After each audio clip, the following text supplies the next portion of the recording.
invité. J'ai l'immense plaisir d'accueillir Mathilde. Bienvenue à toi, Mathilde. Salut, merci beaucoup Tom. Comment ça va? Bah écoute, top comme tout le temps. Et toi? Effectivement, ça va, merci beaucoup. Aujourd'hui, on va aborder un thème plutôt intéressant qui est la communication. Ok? Yes, Yes. Du coup, avant de démarrer, très intéressant. oui, très très intéressant. C'est très large, mais on va essayer de le relier finalement à tout ce qui touche le web entrepreneur. C'est ça. Du coup, ce que je te propose, c'est de te présenter dans un premier temps, et après on attaque direct. Ok, bah moi je m'appelle Mathilde et en fait je t'aide à développer tes compétences en communication. Et attention, en fait, quand je parle de la communication, c'est vraiment la communication au sens propre, c'est-à-dire ta manière d'interagir avec les autres et plus généralement avec le monde qui t'entoure. Et je suis partie d'un constat, c'est que je suis persuadée d'une chose, c'est que s'exprimer, c'est exister. Et c'est de ça que j'ai créé Apprenti Vivant, qui est mon auto-entreprise et qui est plutôt développée sur Instagram pour que tu réussisses en fait et enfin toutes tes prises de parole et que tu gagnes confiance en toi. Et pour cela, je m'appuie sur deux approches, c'est-à-dire que je travaille sur des techniques classiques de communication, donc qui sont acquises depuis des dizaines, des centaines d'années, mais qu'on ne nous apprend pas forcément, notamment à l'école. Mais aussi, et je pense, c'est ce qui fait un petit peu ma différence dans l'approche et c'est ce qui fera ta force, j'en suis convaincue, c'est que je travaille aussi sur des techniques avec toi, sur des techniques de développement personnel pour débloquer un peu cette peur qu'on a souvent de prendre la parole, pour gagner en confiance en toi, pour apprendre à gérer ton stress et toutes ces choses qui vont faire qu'après, juste après, tu pourras vraiment diffuser un message qui sera impactant. Mais je reste convaincue que tout part de toi pour aller vers l'extérieur et influencer un maximum de personnes. Donc voilà en quelques mots et en quelques minutes ma mission au quotidien, on va dire. Et encore une fois, je te remercie beaucoup Tom de m'accueillir sur ton super podcast. Il n'y a pas de souci, c'est hyper gentil à toi. Euh, Effectivement, là, ce que tu as dit, c'est super intéressant. Tu as parlé de se connaître finalement soi-même pour pouvoir bien communiquer. Euh, Finalement, quelles sont les bases? Quelles sont les bases à connaître pour ensuite diffuser un bon message? Alors encore une fois, c'est un sujet qui est très très large, mais là comme ça, je dirais que les bases, c'est d'abord définir en fait ses valeurs. Et on s'adresse aux web entrepreneurs. Et en fait, je voulais déjà diviser un petit peu les catégories. C'est-à-dire qu'il y a, pour moi, enfin, tu m'arrêtes si je me trompe parce que c'est vraiment pas ma cible d'habitude, mais ça a été vraiment intéressant de m'y intéresser. C'est que il y a des web entrepreneurs qui vendent des services et il y a des web entrepreneurs qui vendent des produits. Exactement. Mais dans les deux cas, ce qui est intéressant dans ta communication, c'est que dans, vraiment dans tous les cas, que ce soit donc pour le branding de ton produit ou pour du coup ton personal branding quand tu vends des services, c'est vraiment que il va falloir créer soit ton identité, soit l'identité de ton produit. Et de ça, les bases, comme tu le demandes, c'est plutôt de définir d'abord tes valeurs. Et quand on entend valeurs, en fait, tout le monde sait ce que ça veut dire, mais personne, quand on pose comme ça instinctivement quelles sont tes valeurs, la personne va, la plupart du temps, quand c'est pas préparé sérieusement, ne pas savoir. Ou alors donner des trucs un petit peu bateaux. Ce qu'il faut Oui. faire, c'est vraiment faire une introspection et se dire quelles sont mes valeurs. Et pour ça, d'ailleurs, j'avais fait un post là-dessus sur Instagram. Il y a un test scientifique qui est assez incroyable. C'est via caractère.org sur Internet. Et c'est un test qui va te permettre scientifiquement de définir quelles sont tes valeurs dans une liste et tes forces de caractère dans une liste de 23, de 24, il me semble, forces de caractère, mais qui sont très spécifiques. Et que tu vas pas juste dire, ouais, mes valeurs, c'est euh, l'humanité ou l'humilité. Enfin, vraiment chercher et puiser des choses plus profondes comme, par exemple, moi, mes valeurs qui sont ressorties, c'est l'espoir, donc plus la foi en l'avenir, on va dire. Donc, ce qui est cohérent avec Apprenti Jean, c'est vraiment mon branding, c'est on apprend toute notre vie et encore plus en communication. Le deuxième, c'est l'humour et c'est vraiment un trait de caractère qui m'est cher et que je transmets, même parfois sans le faire exprès, sur mon compte et donc ça fait partie de mon branding. C'est comment vulgariser avec humour le comportement humain, la communication, etc. Donc ça permet, pour moi, c'est vraiment la base, c'est tes valeurs et ce site-là, pour moi, ça a été vraiment une révélation parce qu'il t'aide vraiment là-dedans et parfois, on a du mal à se dire, OK, quelles sont mes valeurs? Il faut que je parte faire du yoga pendant 1 an et de la méditation pour les connaître. Non. C'est plus simple, ça va bien se passer. Donc, je pense vraiment la base de la base, c'est connaître tes valeurs, connais-toi toi-même. Et de là, une fois que tu as tes valeurs principales, tu en as 3 ou 5 principales, pourquoi pas après écrire intuitivement. Ok, pourquoi c'est vrai, pourquoi c'est nuancé, parce que des fois c'est pas une vérité absolue. Comment est-ce qu'ensuite je peux l'adapter à mon contenu sur internet, du coup. Donc moi ça a été ajouter une touche d'humour dans certains posts ou alors mes posts plus sérieux et mes stories avec un peu plus d'humour. Tu vois, jouer un peu là-dessus.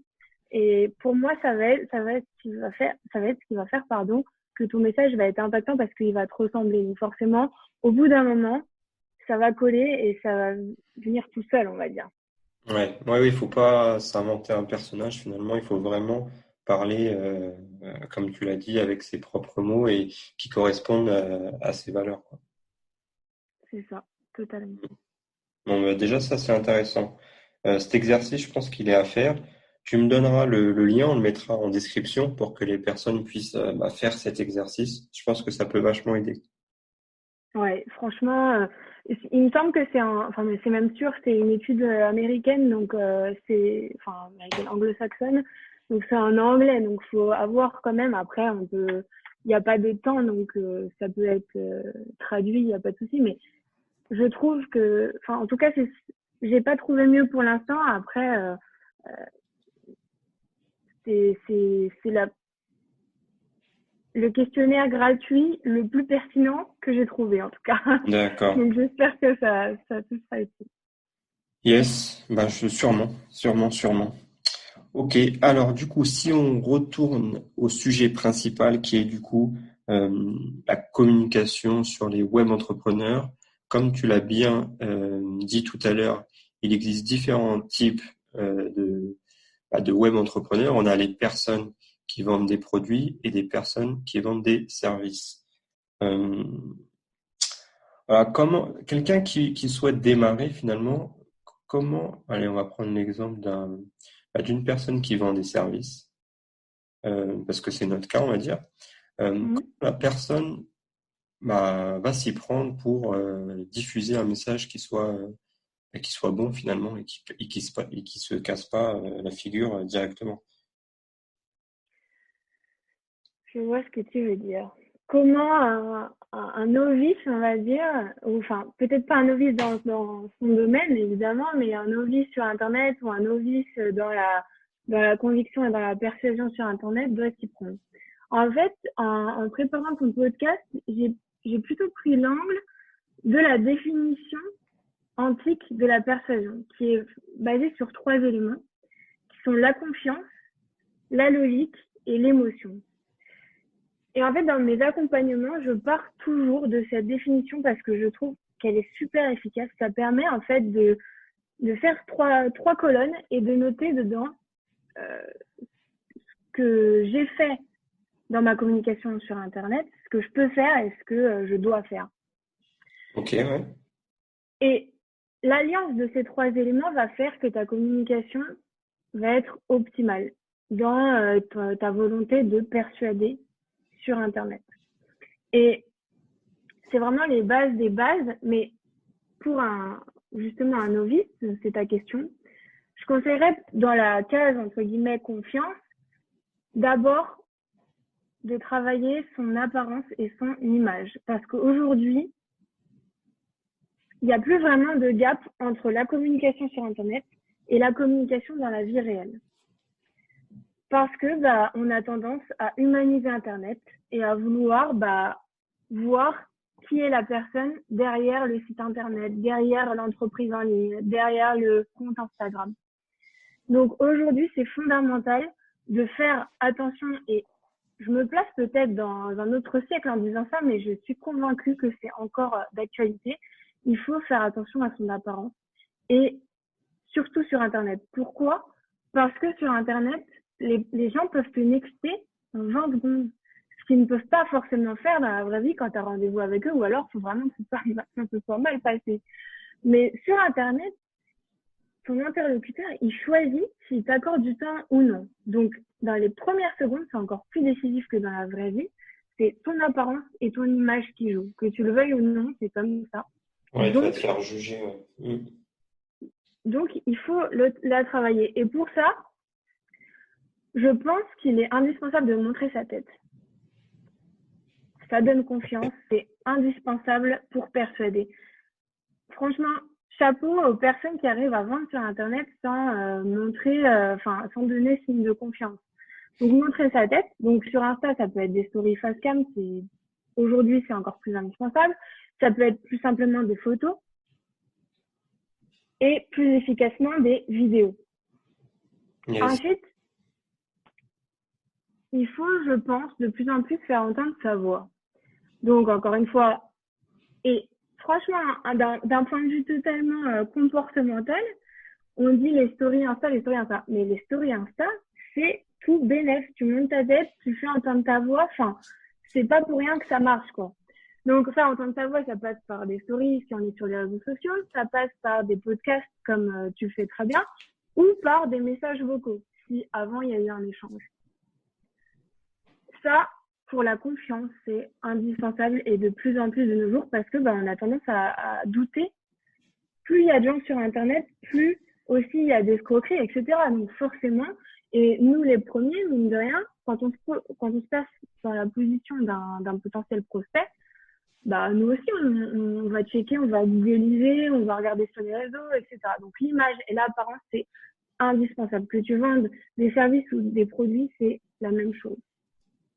Yes. Et donc, je pense que tout le monde peut s'affranchir de cette règle-là. Évidemment, on va dire l'apparence, ça veut rien dire, mais sur Internet, mine de rien, ça veut dire quelque chose. Et il faut surtout, je dis pas par là qu'il faut être beau, qu'il faut être en costume ou en tailleur pour les nanas, pas du tout. Il faut surtout de la cohérence. Si tu veux te positionner sur Internet en tant que, je sais pas moi, podologue, c'est pas très glamour, mais si tu veux apparaître comme un expert, un médecin, tu vas apparaître soit en blouse parce que ton objectif c'est d'être crédible. Si par contre ton objectif c'est de vulgariser la science, comme il y a un kiné qui le fait super bien sur Insta, je sais plus son nom, via Major l'humour. Movement, je crois, ouais. C'est ça, ouais, totalement. Et lui, il peut être en t-shirt. C'est totalement cohérent avec le message qu'il veut diffuser. Tu vois ce que je veux dire? Yes. C'est pour donner confiance, il faut pas être beau, etc. C'est pas ça, je veux dire. Mais il faut travailler son image et il faut qu'elle soit cohérente avec ton objectif, ton branding et ce que tu veux diffuser comme message. Ça, c'est la première des choses dans la case confiance. La deuxième chose dans la case confiance, c'est ce qu'on appelle les social proof, les preuves sociales. Et ça, je sais pas si tu l'as testé, mais c'est super puissant sur Internet. Et ça, c'est basé vraiment sur le comportement humain. Oui. Les preuves sociales, c'est basé sur ce qu'on appelle des heuristiques. C'est-à-dire des trucs que tu as dans ta mémoire et que tu considères comme vrais. Par exemple, on peut faire confiance aux experts. Ou l'opinion du plus grand nombre est en général vraie. C'est pour ça que les preuves sociales sont super efficaces en ligne. Parce que, par exemple, parce que tu as des diplômes de trucs, on va te faire plus confiance. Ou, même si c'est de moins en moins vrai et c'est pas du tout indispensable. Mais, par exemple, si quelqu'un a vraiment un diplôme, une certification dans, par exemple, je pense au coach Calliope ou Datadoc, c'est ça? Par exemple, ça va donner une forme de crédibilité et donc donner de la confiance, ce qui est le premier élément de la persuasion. Sinon, si tu n'as pas de diplôme, c'est pas grave et c'est de moins en moins grave, mais il va falloir que tu abordes beaucoup de valeurs pour en fait montrer ta légitimité et faire que ton message il va donner confiance encore une fois. Et dans un deuxième temps, dès que tu en as la possibilité, c'est récolter des avis, des témoignages.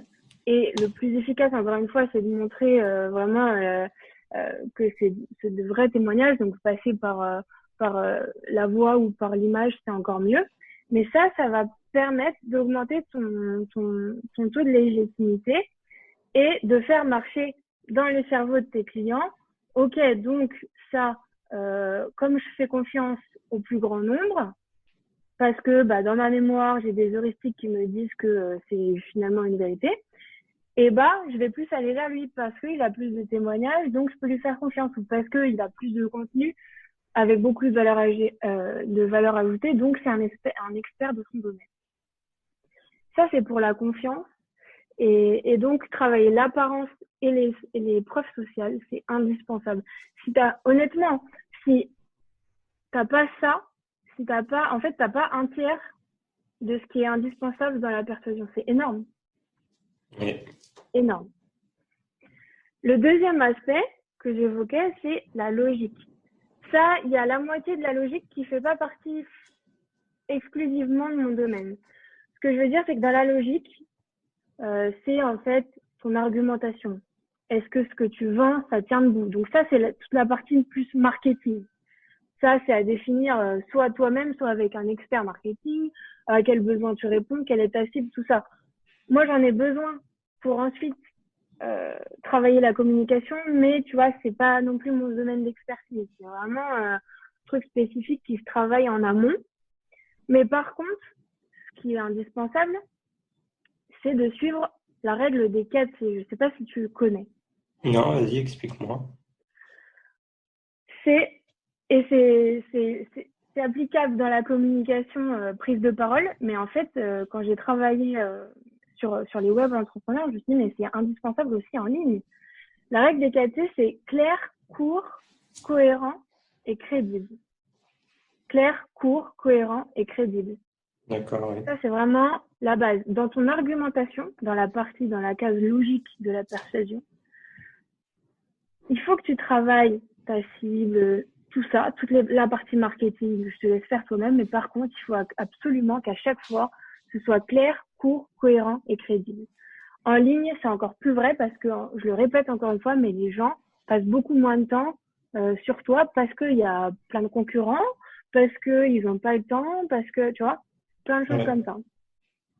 Et ce qu'il ne faut pas oublier aussi dans cette partie plutôt logique, c'est ce qu'on appelle dans un discours la réfutation. Comment on l'applique en ligne? C'est très simple et on le voit de plus en plus. Il faut se mettre à la place de ton prospect, de ton client et répondre à l'avance aux questions et aux objections qu'il pourrait avoir.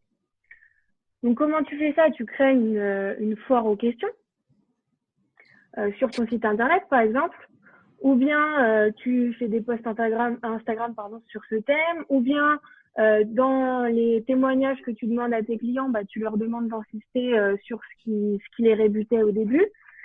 Ou bien, si tu n'as pas encore de clients et que tu es novice, comme on a dit tout à l'heure, le conseil que je peux te donner, c'est vraiment de faire marcher ton entourage. C'est-à-dire que ton produit ou tes services, tu vas essayer de les vendre aux personnes qui t'entourent, à ta famille, à tes proches, à ton mari, peut-être pas à tes enfants, mais pourquoi pas, on ne sait pas, ça dépend des services que tu proposes. Mais va vers tes proches, fais comme si c'était tes clients et demande-leur ensuite un feedback en leur demandant, là, à première vue, qu'est-ce qui pourrait te donner des doutes, qu'est-ce qui n'est pas assez expliqué, assez concret pour toi, et aussi, il faut pas l'oublier, qu'est-ce que tu as compris et qu'est-ce qui te convainc. Tu vois, pour que toi, après, tu puisses avoir un feedback des choses positives, des choses moins bonnes et des choses améliorées. Et ça, c'est indispensable pour que tu puisses construire une argumentation et une logique infaillible pour que quand la personne, elle a déjà confiance en toi, ensuite, elle va aller regarder ce que tu proposes et elle va se dire, ah ouais, c'est cohérent, ah ouais, j'en ai besoin, ah oui, en plus, je doutais de ça, mais du coup, il me répond. Tu vois ce que je veux dire? C'est que Ouais. tu vas répondre aux objections. Et ça, ça se fait aussi bien dans un discours, on appelle ça la réfutation, qu'en ligne avec, comme je disais, des foires aux questions, toutes ces choses-là, basées sur soit le recul que tu peux avoir, soit, et c'est dur d'avoir du recul sur son propre service ou sur son propre produit, grâce à tes proches qui vont t'aider à améliorer en fait ton offre et à répondre aux objectifs. Ça, c'était pour la partie logique. Et je confirme Ça, parce que sur les pages de vente, c'est ce qu'on fait aussi, hein, c'est ce qu'on retrouve souvent. ouais. Bah, Tout ce qui est c'est pour ça FAQ, que c'est pour rassurer le prospect. ouais. C'est pour ça que je trouve que le copywriting et les pages de vente, c'est vraiment très très bien fait. Et c'est honnêtement, hein, à l'heure actuelle, c'est ce qui fonctionne le plus. Ouais. Donc, t'as de l'or entre les mains, toi, qui en fais du copywriting et des pages de vente. Et oui, Donc, donc c'est cool si ça te parle, parce que bah là, voilà, t'as les 2 tiers de ton approche persuasive, et t'es bien parti. Et la dernière partie, qui est pour moi, le dernier élément qui est pour moi le plus important, c'est comme je te disais, l'émotion. Et si t'as, encore une fois, hein, si t'as ta confiance et ta logique et que t'as pas l'émotion, bah ça va peut-être te faire perdre le client qui va aller voir ton concurrent qui lui rajoute de l'émotion. Pourquoi? Parce que ça, on l'entend toujours. Il faut mettre de l'émotion, il faut faire du storytelling. Ça, c'est en train de se développer alors que ça existe depuis la nuit des temps, depuis que ils font des dessins sur les grottes des cavernes, c'est déjà du storytelling. Tu vois, c'est ça. On n'a rien inventé, c'est juste un anglicisme qui veut dire la narration. ouais. Par contre, pourquoi c'est aussi puissant? Et ça, on a tendance à oublier de le préciser.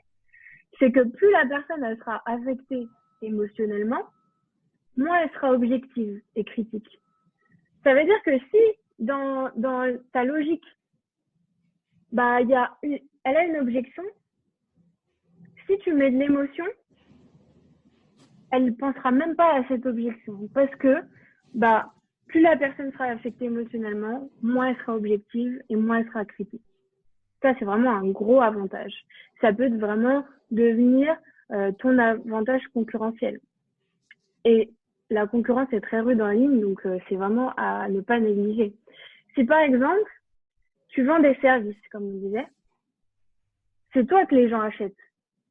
Si tu vends des services, c'est toi que les gens achètent. C'est ta personnalité qui devient ton avantage concurrentiel. Parce que bah, la personne, elle va préférer travailler avec toi qu'avec un autre. Parce que tu as peut-être les mêmes compétences, voire peut-être moins que la personne d'à côté, mais par contre, elle t'apprécie plus. Ou elle a l'impression d'en savoir plus sur toi.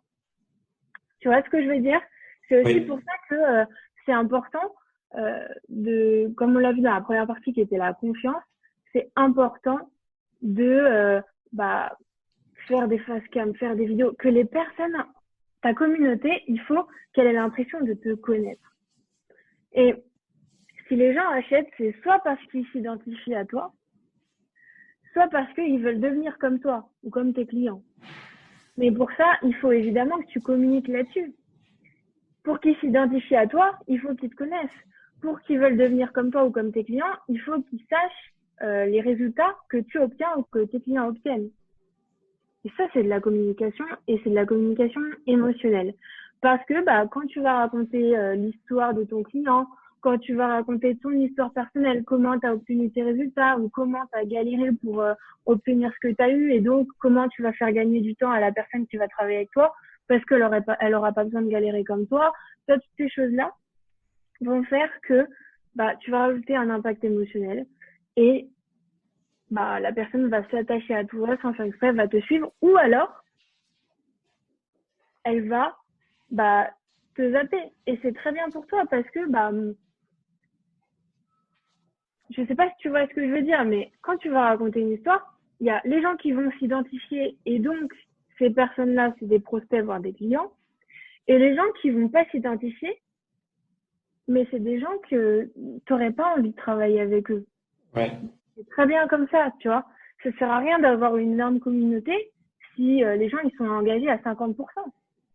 Vaut mieux avoir une petite communauté avec des gens engagés à 100% et d'autres à 0%, mais qui s'en vont, et t'entends plus parler, t'as peut-être jamais entendu parler, plutôt qu'avoir des gens engagés à moitié, d'avoir une grosse communauté, mais qui n'achètent pas. Donc, l'émotion, ça va te permettre de faire le tri et de fidéliser encore plus et de persuader encore plus. J'avais noté un petit conseil que je pratique aussi et maintenant j'ai un carnet et c'est super efficace et c'est aussi un gain de temps quand tu es en ligne, par exemple pour poster une story. Moi, je parle beaucoup d'Insta parce que c'est vraiment là où je suis le plus développée. Mais maintenant, avant, quand je prenais une story, ça me mettait 3 heures, je savais pas ce que j'allais dire, etc. Maintenant, hop, j'ouvre mon carnet, je sais ce que je vais dire. Ce que je fais, c'est que je note des histoires, des anecdotes, euh, euh, en lien avec mon expérience, en lien avec mon domaine d'activité. Ce qui fait qu'aujourd'hui, je suis aussi à l'aise à l'oral, ce qui fait qu'aujourd'hui, j'ai envie d'aider les gens, ce qui a fait que j'ai créé ma boîte, tout ça, c'est déjà, ça te permet d'alimenter et de produire du contenu parce que c'est la base sur Internet. Et ensuite, ça te permet, encore une fois, de jouer sur les émotions, que ce soit avec la nostalgie. D'ailleurs, je sais pas si tu as vu, on en parle de plus en plus pour 2021. Maintenant, la nouvelle tendance, ça va être la nostalgie du post-Covid. Ouais. Donc ça peut être une approche, ça peut être une technique de storytelling. C'est OK, raconter des trucs sur quand on n'était pas confiné. Mais tant que tu racontes une histoire, c'est puissant. Yes. Donc, Et donc ce que je conseille, c'est vraiment de noter plein d'histoires, tout ce qui vient peut-être des anecdotes, au moins 10. En vrai, même si tu as, par exemple, 20 ans, je te demande de chercher 10 anecdotes, 10 histoires sur toi, sur ton business, etc. C'est rien, quoi. Ça fait une histoire tous les 2 ans. Alors arrête. Des histoires, on en a tous les jours à raconter. Donc, noter un maximum d'histoires et après, ça te permet d'alimenter ton contenu, de te dire, OK, mon objectif, c'est de faire rire les gens. Je vais prendre cette histoire-là. Mon objectif, c'est de les rendre pas tristes, mais tu vois, de les sensibiliser émotionnellement. Hop, je vais prendre cette histoire. Tu vois, ça te fait gagner un temps de ouf et ça te permet d'améliorer ton branding et la qualité de ce que tu postes et de te différencier des autres. yes. Donc, confiance, logique, émotion. Alors, ce qui est C'est intéressant, ça. Et ça, c'est le combo gagnant. ouais. Et ce qui est intéressant, c'est que tout ce que tu as dit, c'est comment dire, adapté à l'oral comme à l'écrit. Parce que finalement, Ouais. pour la petite anecdote, c'est exactement ce que j'utilise pour tout ce qui est copywriting. Ah, c'est ça, c'est pour ça, quand tu m'as dit que tu faisais ça, je me suis dit, bah, c'est cohérent, quoi. Ouais, non, du coup, il y a vraiment de la cohérence, que ce soit du coup à l'oral ou à l'écrit, il faut vraiment utiliser ces leviers-là, quoi. Mm. Et j'aimerais te poser une petite question qui peut être, enfin, n'est pas tabou, mais que je pense beaucoup de personnes se posent. Tu as beaucoup mentionné le mot persuader, et j'aimerais te poser la question, est-ce que persuader, c'est manipuler?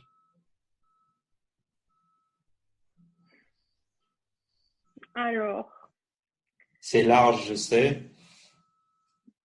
mais non, mais c'est il y a une des très techniques, bonne en fait, question. il y a des techniques de vente, si tu veux, qu'on voit aujourd'hui en ligne. Tu as plus l'impression que c'est la manipulation que de la persuasion. Donc, alors peut-être on va tourner la question autrement. Quelle est la différence entre persuasion et manipulation? Peut-être que c'est plus simple à répondre.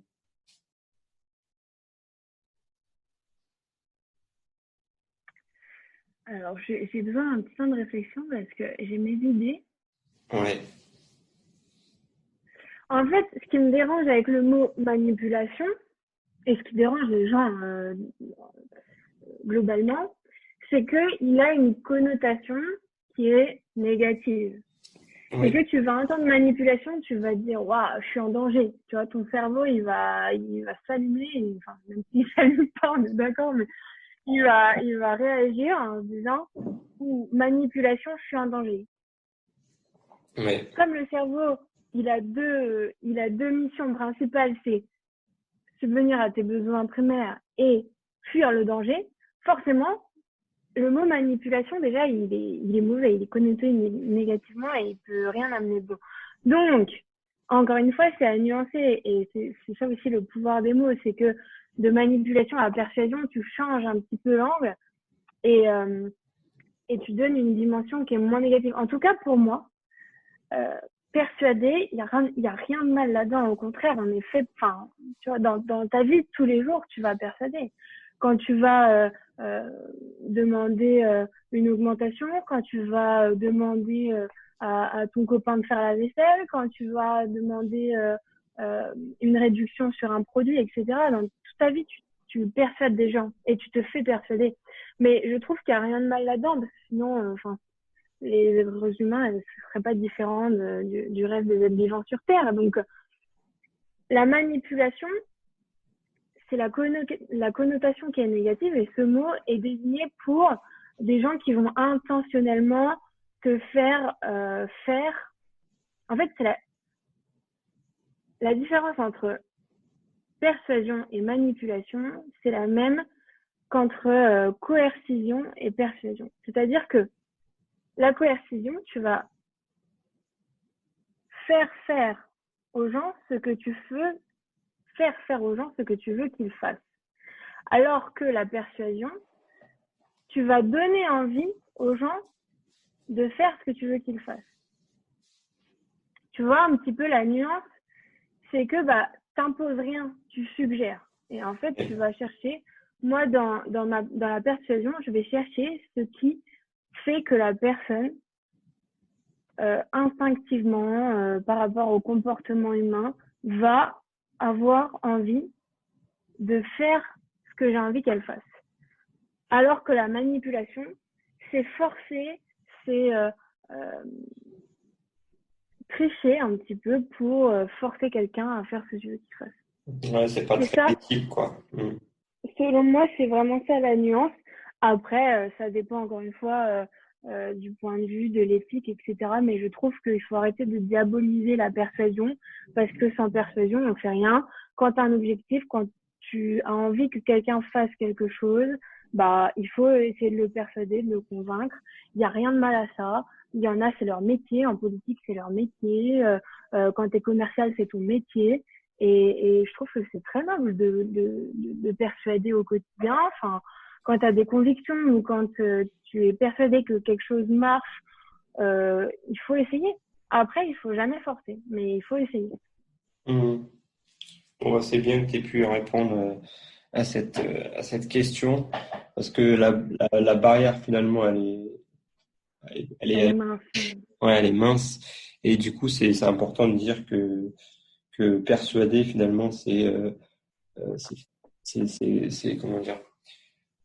Il faut finalement que la personne ait envie de le faire, quoi. C'est la pousser à agir. Donc ça, c'est bien. Et il n'y a rien de mal là-dessus, c'est clair. Le temps tourne, ça avance vite. Euh, Est-ce que tu pourrais, je sais pas, nous donner, par exemple, les erreurs les plus grossières à ne surtout pas faire quand on communique, ou à l'inverse, des conseils que tu donnerais pour bien communiquer en ligne? Ok. Ce qui me vient là à l'esprit, c'est quand même ajouter une petite nuance entre, comme tu disais, l'écrit et l'oral.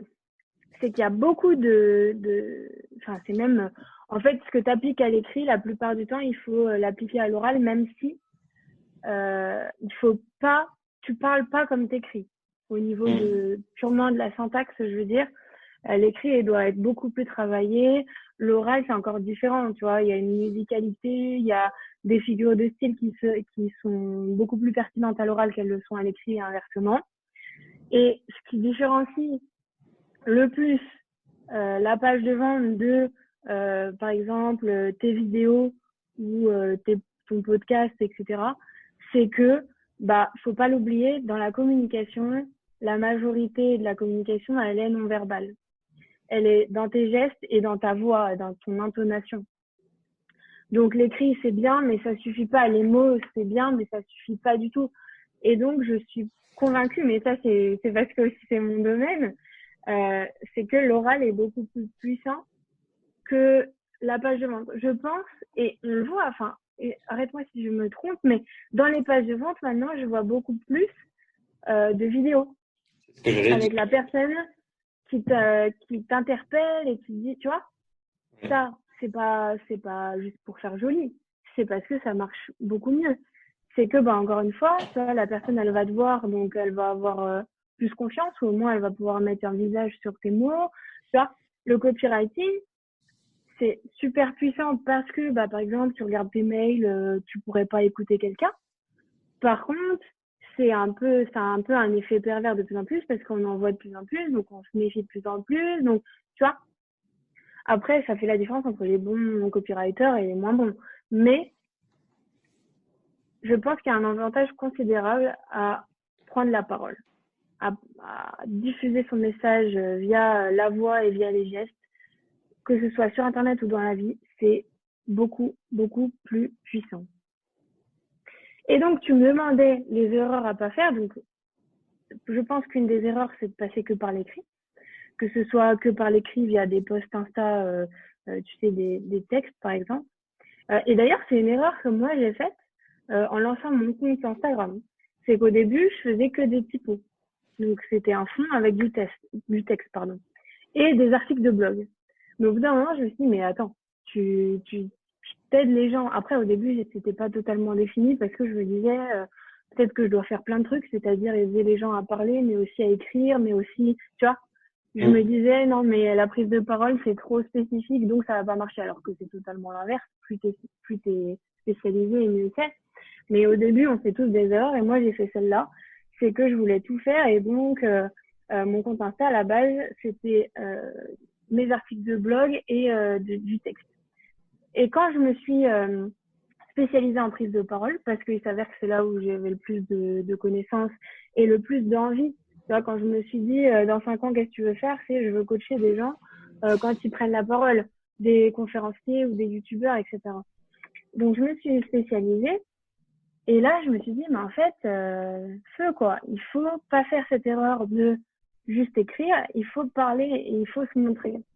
Et encore plus aujourd'hui via Internet et aussi dans le contexte du Covid, on voit que la communication, les consommateurs demandent une communication de plus en plus humaine et transparente. Comment tu veux être humain et transparent si tu montes pas ta tête, tu vois? C'est c'est un paradoxe qu'il faut absolument dépasser. Et donc, il faut pas faire cette erreur de passer que par l'écrit. Quelles erreurs il faut pas commettre non plus? Je pense qu'il faut pas être trop insistant. Je sais pas si, oui, tu avais vu mon reel sur le sujet, mais là, j'ai donné des conseils seulement en fait euh, qui servent seulement si les personnes te trouvent. Mais j'ai pas donné de conseils pour aller chercher les gens, mais parce que je considère que aujourd'hui sur Internet, c'est beaucoup plus difficile de le faire. Par exemple, un message privé, et pour moi, hein, après c'est mon avis perso, je trouve que les messages privés sont de plus en plus intrusifs.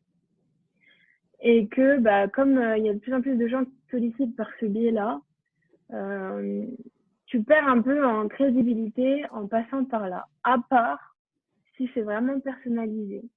Si, par exemple, quelqu'un te suit et tu regardes sa story, hop, tu interagis. Tu vois, c'est des Internet et les réseaux sociaux. Enfin, dans réseaux sociaux, il y a sociaux, quoi. Il faut faire du social, il faut échanger. Et pour moi, échanger, c'est pas faire des messages un peu agressifs pour vendre son produit directement. Comme j'ai dit, la première étape de la persuasion, c'est la confiance. Honnêtement, j'ai vraiment du mal à croire que quand tu vas envoyer un message à quelqu'un, un prospect, ce qu'on appelle les prospects froids, donc qui t'ont jamais vu, ils se disent ah ouais grave, je vais acheter son produit. Tu vois. Au mieux ils cliqueront sur ton lien, mais il va falloir attendre quelques temps que la personne te découvre. Ouais, tout à fait. De plus en plus maintenant, on a peur de se faire arnaquer à chaque fois qu'on ouvre notre téléphone. Ouais, bah surtout Donc, quand effectivement tu reçois des messages privés qui te dit, ça fait des messages finalement comme des robots qui te dit c'est ça. coucou, coucou toi, viens rejoindre mes mails Mm. privés ou j'en sais rien, qui essaye de te vendre un produit ou un service et finalement tu sais pas du tout ce qu'il y a derrière, quoi. Ouais, donc je te rejoins au niveau des messages privés, même si quand c'est bien utilisé, ça peut être aussi pertinent. Ah, ça, c'est sûr et certain, oui. Je prends bah, notre exemple, hein. Bah, effectivement, moi je te suivais, mais je t'ai envoyé quand même un message privé pour te proposer de faire ce podcast. Mais parce qu'il y a effectivement ce lien, cet échange qu'il y avait eu dans le passé. Ouais, c'est ça, c'est que, Si je t'avais ah, juste c'est dit, différent. ouais, excuse-moi, j'allais dire, si je t'avais juste dit, salut, tu veux faire un podcast, alors qu'on se connaissait pas, je suis pas sûr que t'aurais accepté, quoi. Et encore, ça peut fonctionner dans le sens où, tu vois, c'est un peu gagnant-gagnant, ou, tu vois, j'ai pas peur. Ça, ce message-là, bon, il peut faire peur à des gens, par contre, qui, par exemple, ont peur de prendre la parole. Tu vas demander à quelqu'un qui a peur de prendre la parole de faire un podcast, évidemment qu'il va te répondre par la négation. Mais moi, à l'inverse, j'ai dit oui. Déjà, comme tu le dis, parce qu'on avait échangé à l'avance, donc ça, il y avait de la confiance entre nous, donc il n'y a pas de problème. Mais au-delà de ça, d'un côté, déjà, tu me mets pas de couteau sous la gorge, et ensuite, ça m'engage en rien, par exemple, financièrement. Ce qui est dérangeant dans certains messages privés, c'est que, bah, tu vois, on va te dire, toi, comme tu disais, rejoins mes mails, et donc tu sais que par mail, on va essayer de te vendre quelque chose, et qu'en plus, t'en as marre d'avoir des spams toute la journée, donc t'as pas envie de faire. Même si on te met entre parenthèses, j'aime pas les spams, tu vois. Enfin, on sait, c'est naturel, hein. Il y a des gens, les web entrepreneurs, ils sont là pour vendre. C'est une certitude. Il faut pas en avoir honte. Par contre, il faut pas se dire le premier objectif c'est de vendre. Il faut se dire le premier objectif c'est de connaître mon prospect pour savoir si ça peut devenir un client.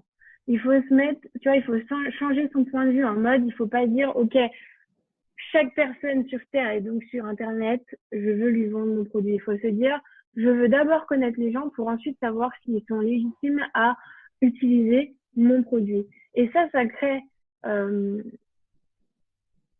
presque inconsciemment, chez l'autre va le ressentir et va se dire, ok, donc la personne, elle essaie de me connaître et tout. Et ensuite, tu vois, plus la relation va évoluer, plus la personne, naturellement, va se dire, ah ouais, donc ce qu'il propose, comme je te disais tout à l'heure, avec tous les... Euh, en disant que en achetant tes services, la personne, elle va t'acheter toi, finalement. Je pense vraiment qu'il faut développer l'échange et la relation en amont sans penser directement à la vente parce que toute personne sur cette terre n'est pas disposée à acheter ton service ou ton produit. Moi, par exemple, je sais que quelqu'un qui est vraiment timide, extrême et qui veut pas dépasser ça, ce ne sera pas mon client. Tu vois, je vais pas forcer quelqu'un parce que bah je suis pas non plus thérapeute, tu vois, je suis pas magicienne, je peux pas faire devenir quelqu'un qui est timide, extrême et qui n'a pas la volonté de s'en sortir et de dépasser cette peur et de parler en public. Pour l'instant, après ce besoin il peut évoluer, mais si la personne elle est pas prête, alors c'est pas grave, tu vois, faut accepter, c'est Mhm. ok. Et il y en a d'autres qui sont prêtes. Mais il faut pas passer du temps et forcer sur quelqu'un qui n'est pas prêt. Donc au final, pour moi, tu vois, il faut pourquoi pas envoyer des messages, mais pour faire connaissance, pour demander, tu vois, si tu as une cible, un persona précis, bah, pose des questions là-dessus. Qu'est-ce que tu fais dans la vie, sans être non plus flic, hein. Mais après, de plus en plus sur les réseaux sociaux, on a tendance à échanger et à pas non plus avoir peur de dire ce qu'on fait dans la vie, quoi. Donc chercher vraiment l'échange, le social, c'est la base, quoi. Yes. Les techniques de vente agressive ne fonctionnent plus du tout. Elles ont peut-être fonctionné au début parce que bah pas beaucoup de monde les utilisait, mais maintenant c'est devenu trop. En fait, c'est comme tout. L'excès tue. Donc là, il y a eu l'excès de messages privés et maintenant ça tue. Ouais, je suis d'accord avec toi. Avant de terminer ce podcast, j'aimerais te poser la question que je pose à tout le monde. Selon toi, quelle est la définition du succès? Quelle est la définition du succès? Du succès, pardon. Waouh. Ouais.